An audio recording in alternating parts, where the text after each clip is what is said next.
Excuse me, আপনার সাথে একটু হিসাব বাকি আছে। কিসের হিসাব? আপনাকে তো চিনতেছি না।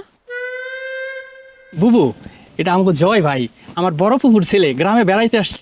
ও হ্যাঁ, আচ্ছা কি বলবেন বলেন। আপনি যে কালকে আমার গাড়ির এত ক্ষয়ক্ষতি করলেন, জরিমানা তো দিলেন না। জরিমানা না দেন, অত সরি বলেন। সরি বলবো কেন? আমি তো কিছুই বুঝতেছি না। ও, গ্রামের খ্যাত সরি বলতেও জানে না। Excuse me, what do you mean by গ্রামের খ্যাত? ওরে বাবারে, আবার দেখি ইংলিশও বলে। খ্যাত মানে বুঝেন না? খ্যাত মানে হচ্ছে গ্রামের খ্যাত, যে গ্রামে থাকে। আমি যদি গ্রামের খ্যাত হয়ে থাকি তাহলে আপনিও গ্রামের খ্যাত। সরি, আমি আমি সৈয়দ বংশের ছেলে।